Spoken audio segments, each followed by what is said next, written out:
শেহতীয়াকৈ ৰাজ্যত চলি থকা SR অৰ্থাৎ স্পেচিয়েল ৰিভিজন ভোটাৰ বিশেষ পুনৰীক্ষণৰ যিটো ব্যৱস্থা কৰা হৈছে তাক আমি জাতীয় সংগ্ৰামী অসমে আমি সমৰ্থন জনাইছো।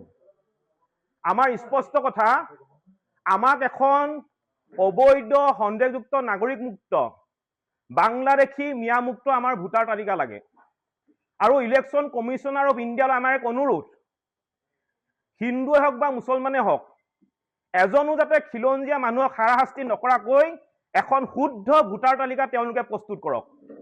আৰু নিৰ্বাচন আহি আছে, নিৰ্বাচন অহাৰ আগতেই এখন শুদ্ধ ভোটাৰ তালিকা আমাক লাগিব, যিখন ভোটাৰ তালিকাত কেতিয়াও কোনো অবৈধ সন্দেহযুক্ত নাগৰিকৰ নাম বা বাংলাদেশী মিয়াৰ নাম এটাও নাম সোমাব নোৱাৰিব।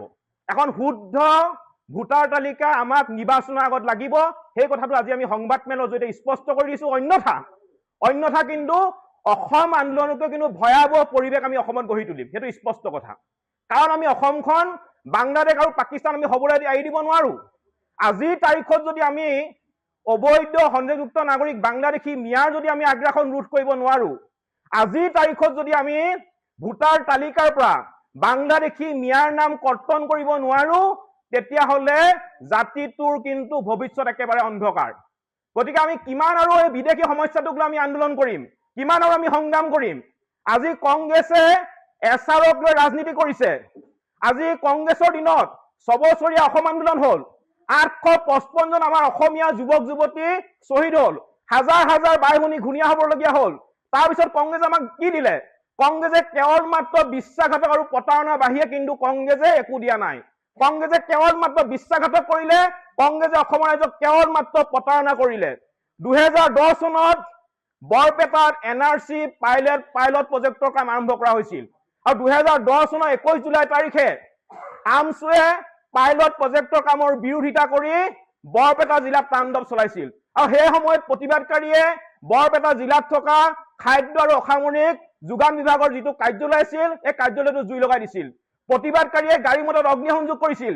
আৰু তেতিয়া কংগ্ৰেছৰ ইমানেই মিয়া প্ৰীতি আছিল যে কংগ্ৰেছে বাংলাদেশী মিয়া সন্তুষ্ট কৰিবৰ কাৰণে, কংগ্ৰেছে আমছুক সন্তুষ্ট কৰিবৰ কাৰণে পাইলট প্ৰজেক্টৰ কাম সম্পূৰ্ণৰূপে বন্ধ কৰি দিলে।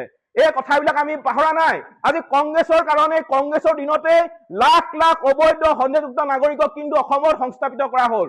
আমাৰ কথা স্পষ্ট এটাই কথা, যে বিৰোধিতা কৰিব লাগে বুলিয়েই অসমৰ উন্নয়নৰ যিকোনো এটা বিষয়ত, অসমৰ জাতিটো উত্তৰণৰ যিকোনো বিষয়ত যদি কোনোবাই বিৰোধিতা কৰে, আমি কিন্তু হাত সাৱটি বহি আমি স্পষ্ট কথা। বিৰোধিতা কৰিব লাগে বুলিয়ে যিকোনো এটা বিষয়ত বিৰোধিতা কৰিব, তেতিয়াহ'লে কিন্তু আমিও হাত সাৱটি কোনো কাৰণতে বহি নাথাকিম। আজি সিদিনা কাজিৰঙা ৰাষ্ট্ৰীয় উদ্যানলৈ দেশৰ প্ৰধানমন্ত্ৰী নৰেন্দ্ৰ মোদী ডাঙৰীয়া আহিছিলে।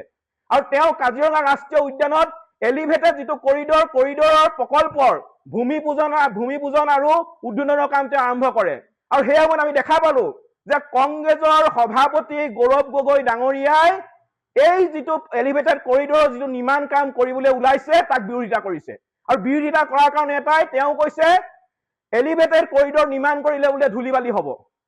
আমি আগতে গৌৰৱ গগৈক এজন জ্ঞানী ব্যক্তি বুলি ভাবিছিলো।